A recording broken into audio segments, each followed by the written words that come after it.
శాసనసభ్యులు కొన్ని ప్రశ్నలు అడగడం గత ప్రభుత్వంలో చాలా బాగా జరిగింది, ఇప్పుడు అంత గొప్పగా జరగడం లేదనే ఆరోపణలు కూడా చేయడం జరిగింది. అధ్యక్ష, తమరి ముందు వాస్తవాలను సభ్యుల ద్వారా తెలంగాణ ప్రజలు కూడా చెప్పాల్సిన బాధ్యత ప్రభుత్వం మీద ఉన్నది. అధ్యక్ష,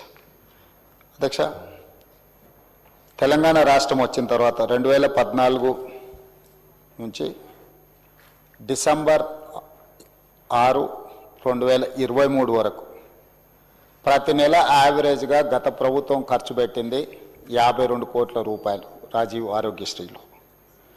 డిసెంబర్ 7, 2023 నుంచి మార్చ్ 25, 2026 దాదాపుగా 26-27 నెలలలో ప్రతి నెల ఈ ప్రభుత్వం ఖర్చు పెట్టింది 89 కోట్ల రూపాయలు. అధ్యక్ష, యావరేజ్గా.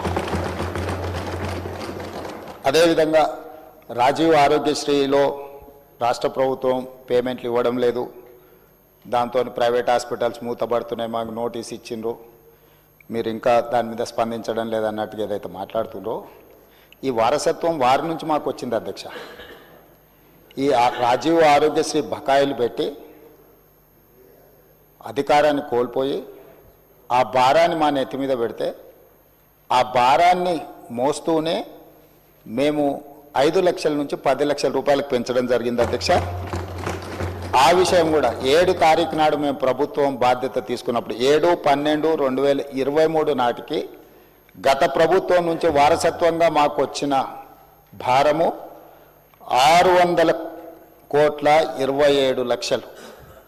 అధ్యక్ష, 600,27,00,000 రూపాయల భారము గత ప్రభుత్వం నుంచి మాకు వారసత్వంగా రాజీవ్ ఆరోగ్యశ్రీలో భారం వచ్చింది. అధ్యక్ష, అందులో గవర్నమెంట్ హాస్పిటల్స్కి 240,11 లక్షలు, ప్రైవేట్ హాస్పిటల్స్లో 360,16 లక్షలు.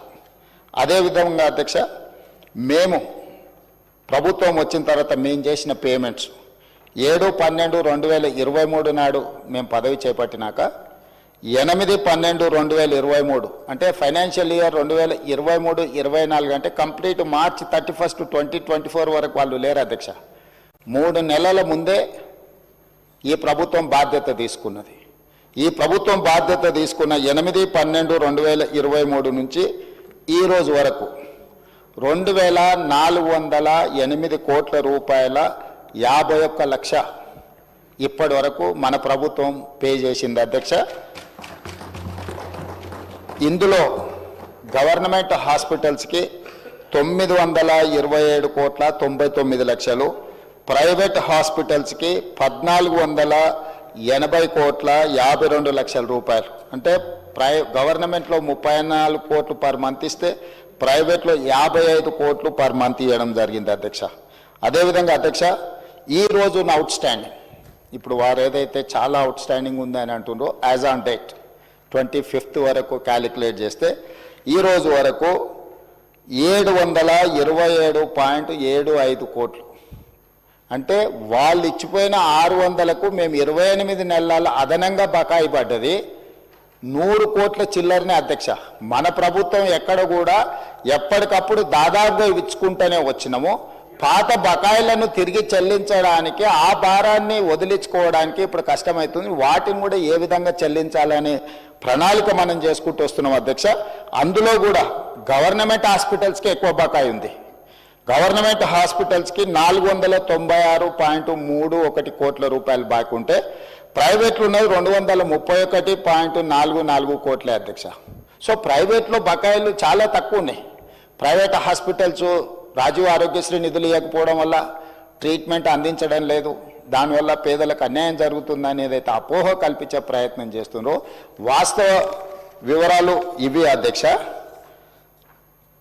అదేవిధంగా గతంలో 2022-23 రాజీవ్ ఆరోగ్యశ్రీలో నెలకు 102 కోట్ల రూపాయలు దాదాపుగా బుక్ అయితే ఈరోజు 25-26లో ప్రతి నెల 184 కోట్ల రూపాయల హాస్పిటల్కి ప్రజలు వైద్యం కోసం వెళ్తున్నారు. అధ్యక్ష, అందులో కూడా గవర్నమెంట్లో 54 కోట్లు 22-23లో, ప్రైవేట్లో 48 కోట్లు. ఈరోజు గవర్నమెంట్లో 87 కోట్లు, ప్రైవేట్లో 97 కోట్లు. సో అన్ని రకాలుగా పేషెంట్లు పెరగడమే కాకుండా 5 లక్షల నుంచి 10 లక్షలకు రాజీవ్ ఆరోగ్యశ్రీ ఏదైతే ఇన్సూరెన్సు ఇతర వ్యాధులను కూడా అందులో చేర్చడం వల్ల ఈరోజు దాదాపుగా మోర్ దాన్ డబుల్ ఈరోజు వాళ్ళు వాడుకోవడం జరుగుతుంది అధ్యక్ష. అదేవిధంగా ఈరోజు అంతకుముందు సీఎం రిలీఫ్ ఫండ్ ఒకసారి తీద్దాం అధ్యక్ష. సీఎం రిలీఫ్ ఫండ్ చెక్కులలో జరిగిన అవినీతి వెనకాల ఎవరు పిఏలు ఉన్నారు, ఎవరు ఆఫీసు సిబ్బంది ఉన్నారు, నిన్న మన కేసులు కావడము, ఇవన్నిటిని ఎవరైతే పేద పేరు మీద చెక్కులు తీసుకెళ్ళి ప్రైవేట్ ఖాతాలలో వేసుకొని ఎట్లా సీఎం రిలీఫ్ ఫండ్ను దుర్వినియోగం చేసిండ్రో కేసులు ఉన్నాయి, విచారణ కూడా జరుగుతుంది అధ్యక్ష. కానీ మన ప్రభుత్వం వచ్చిన తర్వాత సీఎం రిలీఫ్ ఫండ్ కానీ రాజీవ్ ఆరోగ్యశ్రీ కానీ ఎమ్మెల్యేలకు ఆన్లైన్లో వెబ్సైట్ ఇచ్చేసి డైరెక్ట్గా ట్రాన్స్పరెంట్గా ఎవరైనా అప్లై చేసుకునే వెసులుబాటు కల్పించి క్లియర్గా ఇస్తున్నాము. మేము ఈరోజు సీఎం రిలీఫ్ ఫండ్ ఈ 27 నెలలలో 2046 కోట్ల రూపాయలు సీఎం రిలీఫ్ ఫండ్ ఇచ్చినాం అధ్యక్ష. 2400 రాజీవ్ ఆరోగ్యశ్రీలో 2040 దాదాపుగా 4500 కోట్ల రూపాయలు ఈ 27 నెలల్లో పేదల వైద్యం కోసము ఈ ప్రభుత్వము సంపూర్ణంగా ప్రయత్నం చేసింది. ఇది సరిపోతుందంటే ఇది సరిపోదు అధ్యక్ష. మేము ఎప్పుడు ఇది సరిపోయింది ఇంకా ఇది ఇంతకంటే ఎక్కువ చేయలేమంటలేం. అందుకే ఈరోజు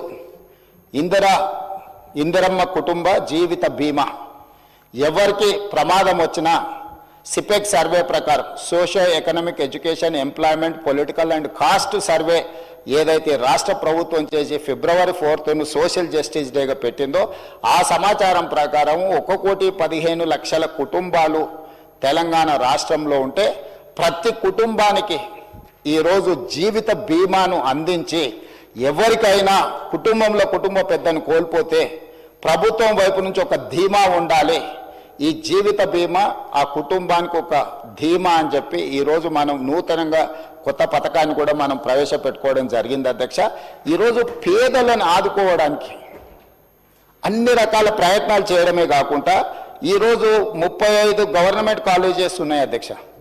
రాజీవ్ ఆరోగ్యశ్రీని భవిష్యత్తులో ఏవైతే టీచింగ్ కాలేజెస్ ఉన్నాయో, ఇక్కడ చాలామంది కాలేజీల యజమానులు ఉన్నారు, private medical colleges nursing colleges నడిపేవాళ్ళు.